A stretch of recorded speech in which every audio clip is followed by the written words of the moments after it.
മഴ തോരും മുമ്പേ സീരിയലിലേക്ക് എല്ലാവർക്കും സ്വാഗതം. ഈ ചാനൽ ഇഷ്ടപ്പെട്ടാൽ ലൈക്ക് ചെയ്യുക, സബ്സ്ക്രൈബ് ചെയ്യുക. വൈജയന്തി ഹോസ്പിറ്റൽ കിടക്കയിൽ കിടക്കുമ്പോൾ വൈജയന്തിയുടെ കൂടെ ഇരിക്കുന്നത് അലീനയാണ്. എന്നാൽ അലീന ഇരിക്കാൻ കാര്യം എന്തെന്ന് ബാലചന്ദ്രൻ പറയുന്നുണ്ട്. നീ എന്തായാലും വീട്ടിൽ പോകേണ്ട കാര്യമുണ്ട്, വേറെ എവിടെയും പോകണ്ട. അഥവാ എൻ്റെ കാര്യം ധിക്കരിച്ച് നീ ചെയ്താൽ ഇനി ഞങ്ങൾ തമ്മിൽ ഒരു ബന്ധവുമില്ല. നീ ഇനി എൻ്റെ വീട്ടിൽ വരാനും പാടില്ല എന്ന് ബാലചന്ദ്രൻ പറയുന്നുണ്ട്. എന്നാൽ അലീനയെ അതുകൊണ്ട് തന്നെ മനു തിരക്കിയിറങ്ങുകയും മനു ആണെങ്കിൽ അലീനയെ തിരിച്ച് വീട്ടിലേക്ക് കൊണ്ടാക്കുകയും ചെയ്യുന്നുണ്ട്. അങ്ങനെ അലീനയെടുത്ത് ബാലചന്ദ്രൻ പറയുന്നുണ്ട്, നിൻ്റെ അമ്മയെ നീ നോക്കണം, നീ ആ കൂടെ ഇരിക്കേണ്ടേ എന്ന് പറയുന്നുണ്ട്. അങ്ങനെ ഹോസ്പിറ്റലിലേക്ക് വരാൻ തയ്യാറാകുകയും ചെയ്യുന്നുണ്ട്. അത് വളരെ സന്തോഷത്തോടെയാണ് അലീന അവിടെ ഇരിക്കുകയും ചെയ്യുന്നത്. എന്നാൽ ബാലചന്ദ്രൻ ഹോസ്പിറ്റലിൽ ഇരിക്കുമ്പോൾ ചോദിക്കുകയാണ്, രാജീവൻ ചോദിക്കുകയാണ്, എന്താ വേറെ ആരും ഇല്ലേ നോക്കാൻ വേണ്ടി? അവളാണോ ഇവിടെ ഇരിക്കുന്നത്? എന്താ എൻ്റെ വീട്ടിലെ കാര്യങ്ങളൊക്കെ അന്വേഷിക്കുന്ന അവളാണ്, അതുകൊണ്ട് അവൾ തന്നെ അവിടെ നിൽക്കും. നിങ്ങൾക്ക് എന്തെങ്കിലും ഉണ്ടോ ബുദ്ധിമുട്ട്?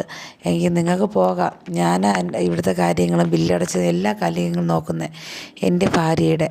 നിങ്ങളുടെ അനിയത്തിയുടെ കാര്യം മാത്രം നിങ്ങൾ ചിന്തിച്ചാൽ മതി, ബാക്കി കാര്യങ്ങൾ ചിന്തിക്കാൻ ഞാനുണ്ട് എന്ന് പറയുന്നുണ്ട്.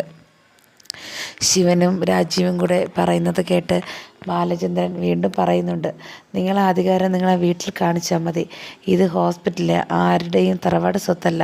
ഹോസ്പിറ്റലിലെ ആ മാന്യതയ്ക്ക് സംസാരിക്കാൻ പഠിക്കണം നിങ്ങൾ എന്ന് ബാലചന്ദ്രൻ പറയുന്നുണ്ട്. ഇതെല്ലാം കേട്ടുകൊണ്ടിരിക്കുകയാണ് അലീന എന്നിട്ട് പറയുന്നുണ്ട്, ഞാൻ കാരണം വീണ്ടും ആരും വഴക്ക് കൂടേണ്ട കാര്യമില്ല, ഞാൻ അമ്മയുടെ കൂടെ അവിടെ പോയിരിക്കാം എന്ന് പറഞ്ഞ് അലീന പോകുന്നുണ്ട്. മനു വരുന്നുണ്ട്. മനു പറയുന്നുണ്ട്, എന്തായാലും അലീനയിലേ ഇരിക്കുന്നത്, അവർക്ക് ഒരു സന്തോഷം ഉണ്ടാവട്ടെ, ഒരു മാറ്റം ഉണ്ടാവണമെങ്കിൽ അത് എല്ലാവർക്കും പ്രയോജനമുള്ള കാര്യമല്ലേ എന്ന് പറയുന്നുണ്ട്. എന്നാലും ആൻറ്റിക്ക് ഇങ്ങനെ ഒരു മുമ്പത്തെ കാര്യങ്ങൾ ഉണ്ടെന്ന് എനിക്കറിയില്ലായിരുന്നു. എന്തായാലും ഇനി ഇതൊന്നും പറഞ്ഞിട്ട് കാര്യമില്ല. ബാലചന്ദ്രൻ പറയുന്നുണ്ട്, എന്തായാലും നല്ല കാര്യമില്ലേ, നല്ലൊരു കുട്ടിയല്ലേ അലീന, അവൾക്ക് നല്ല സ്വഭാവമുള്ളൊരു കുട്ടിയെ കിട്ടിയില്ലേ? അതുപോലെ തന്നെ എൻ്റെ മക്കളെക്കാളും നല്ലൊരിതാണ് അവൾക്കുള്ളത്, ക്യാരക്ടർ. അതുകൊണ്ട് എനിക്ക് അഭിമാനമുണ്ട് അവളെ ആലോചിച്ച് എന്ന് പറയുന്നുണ്ട്. കൃഷ്ണ മാത്രമേ ഉള്ളൂ സ്നേഹമുള്ളത്, അത് എൻ്റെ സ്വഭാവം പോലെയാണ് അവളത്, അതുപോലെ തന്നെ എൻ്റെ മകളാണെന്ന് വിചാരിക്കുകയും ചെയ്യും. വൈജയന്തിയുടെ സ്വഭാവം കിട്ടിയിട്ടില്ല, അവളുടെ 2 മക്കൾക്ക് മാത്രമേ കിട്ടിയിട്ടുള്ളൂ എന്നും പറയുന്നുണ്ട്. എന്നാൽ അവൾക്കൊരു താങ്ങായി നിൽക്കാൻ മാത്രമേ ഉള്ളൂ കൃഷ്ണ. അവളെൻ്റെ മോളായിട്ട് ജനിച്ചത് തന്നെ വളരെ നല്ലതായിട്ടാണ് ഞാൻ വിചാരിക്കുന്നത്. കാര്യം എന്തെന്നാൽ അവൾ എൻ്റെ ഈ അലീനയെ പോലെയുള്ള സ്വഭാവം, നല്ല കുട്ടിയാണ്.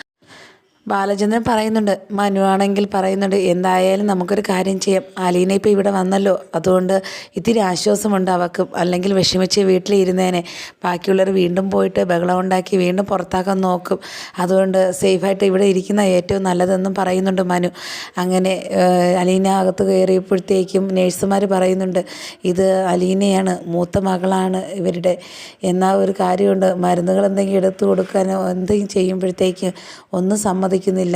എന്താ നിങ്ങളെ മൂത്ത മകളല്ലേ, പിന്നെ എന്താ ഒന്നും സമ്മതിക്കാത്തതെന്ന് ചോദിക്കുന്നുണ്ട്.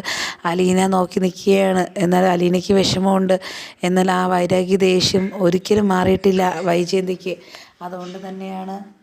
അതുകൊണ്ട് തന്നെയാണ് എപ്പോഴും വഴക്കിടുന്ന 2 പേരല്ലേ ആയിരുന്നോ ഇവിടെ വന്ന് ഇപ്പോൾ ഒരുമിച്ച് നിൽക്കുമ്പോൾ തന്നെ അവർക്ക് സങ്കടവും തോന്നുന്നുണ്ട്. എന്തായാലും അലീന ഇവിടെ ഉണ്ട് എന്നുള്ള ഒരു ആശ്വാസവും ബാലചന്ദ്രനുണ്ട്. എപ്പോഴും എങ്ങനെയും മിണ്ടാലോ, അവർ മിണ്ടി അവർ കൂടുതൽ അടുക്കാൻ പറ്റുമല്ലോ എന്നാണ് ബാലചന്ദ്രൻ ചിന്തിക്കുന്നത്. ഇവനും രാജീവും പറയുന്നുണ്ട്, എന്തായാലും ഇത് തറവാട് സ്വത്തല്ലേ ആരുടെയും, എന്തായാലും അവളവിടെ നിൽക്കുന്നത് നമുക്ക് ഇഷ്ടമില്ല. കാര്യം എന്തെന്ന് വെച്ചാൽ അവളെ ദേഷ്യം കൂടുകയുള്ളൂ, എന്നിട്ട് കിടക്കയിലും അവളെ സമാധാനപ്പെടുത്തുകയാണോ എന്ന് ചോദിക്കുകയും ചെയ്യും. എന്തായാലും ബാലചന്ദ്രന് ഭയങ്കര ബുദ്ധിയാണ്. വീട്ടിൽ ആരെങ്കിലും ബഹളം വയ്ക്കുമെന്നോ അവളെ മാറ്റുമെന്നോ പറഞ്ഞുകൊണ്ട് ഇവിടെ തന്നെ കൊണ്ട് അവളെ കുടിയിരുത്തിയിരിക്കുന്നത്. എന്നിട്ട് അവൾക്ക് സമാധാനം കൊടുക്കുകയില്ല. എന്നാലും മോളെ എപ്പോഴും കാണാമല്ലോ എന്നൊരു ഉദ്ദേശം അവനുണ്ട്.